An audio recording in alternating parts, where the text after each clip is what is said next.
Assalamualaikum warahmatullahi wabarakatuh. Salam sejahtera bagi kita semua. Perkenalkan, nama saya Selvia.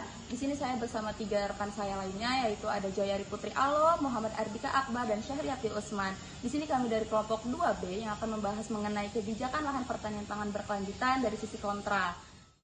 Yang melatar belakangi dibentuknya kebijakan LP2B adalah adanya peningkatan jumlah penduduk yang berpengaruh terhadap peningkatan kebutuhan akan pangan maupun papan, sementara ketersediaan lahan selalu tetap. Ketidakmampuan lahan untuk memenuhi kedua kebutuhan tersebut tak jarang mengakibatkan alih fungsi lahan ataupun konversi lahan.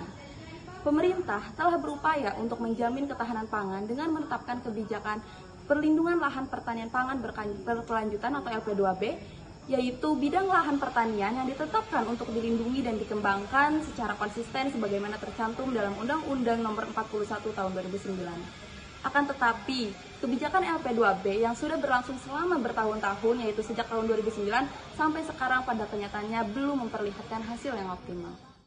Adapun tujuan dari penelitian studi kasus kebijakan lahan pertanian pangan berkelanjutan LP2B ini yaitu untuk mengetahui sejauh mana hasil dari kebijakan LP2B, apa kendala yang dihadapi, evaluasi apa dari kebijakan LP2B ini, serta saran dan rekomendasi untuk kebijakan LP2B ke depannya.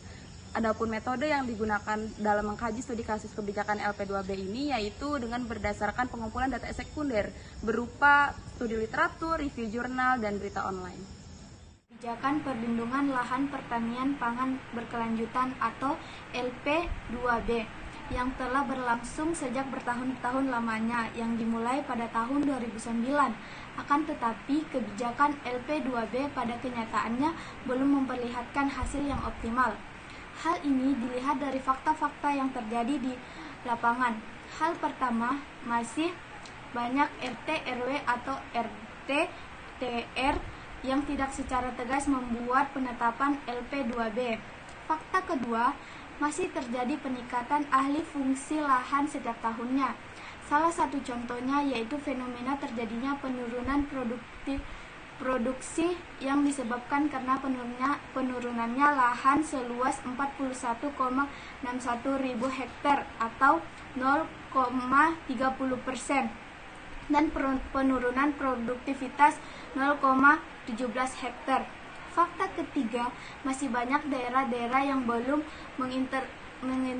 mengintegrasikan LP2B dalam rencana tata ruang wilayah dari 514 kabupaten kota di Indonesia. Hanya terdapat 25 kabupaten atau kota yang sudah membuat lahan pertanian pangan berkelanjutan dalam rencana tata ruang. Fakta-fakta di atas disebabkan karena kebijakan LP2B beserta peraturan pelaksanaannya belum dapat diimplementasikan dengan baik. Masih banyak kendala dalam pelaksanaannya, antara lain: pertama, kendala dalam menetapkan luasan LP2B. Data LP2B lokasi sampel penelitian hanya berdasarkan luasan, dan jika informasi tersebut memiliki akurasi yang sangat lemah. Kedua, kewajiban setiap daerah untuk mengalokasikan LP2B khusus sawah tidak sejalan dengan kebijakan otonomi daerah, konsep keunggulan komparatif, dan konsep land run. Ketiga, kurang lengkapnya data dan informasi detail yang dimiliki oleh Dinas Pertanian menjadi salah satu faktor penghambat proses penetapan LP2B. Keempat, komunikasi top down belum sepenuhnya tersalurkan kepada masyarakat dan petani. Secara keseluruhan, perencanaan dan penetapan LP2B dalam RT/RW dilakukan secara sepihak oleh pemerintah, tidak didasarkan pada pendapat atau usulan dari masyarakat. 5. Belum terbentuknya sebuah standar operasional prosedur atau SOP dari Kementerian Pertanian tentang bagaimana perencanaan dan penetapan LP2B kepada pihak yang tanahnya telah ditetapkan sebagai lahan pertanian pangan berkelanjutan. 6. Belum adanya kejelasan terkait dengan besaran kontribusi dan alokasi dana untuk penetapan LP2B dari pemerintah, terutama pemberian untuk intensif kepada petani. Kebijakan LP2B ini perlu dukungan penuh dari pemerintah daerah.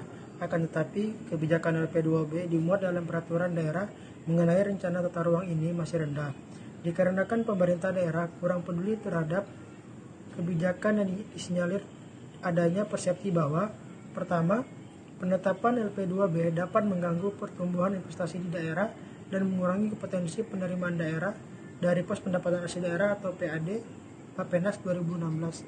Kedua, Tidak ada sanksi bagi daerah yang tidak menetapkan LP2B.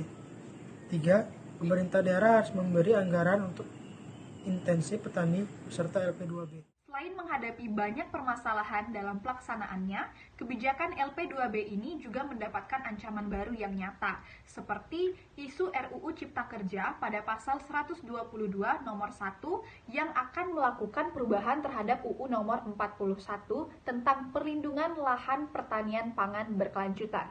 Dengan perubahan ini, pemerintah dan perusahaan tidak memiliki kewajiban terkait syarat kajian kelayakan strategis, rencana alih fungsi tanah, dan juga kesesuaian rencana tata ruang wilayah. Selain itu, kewajiban menyediakan tanah pengganti bagi petani terdampak juga dihapuskan.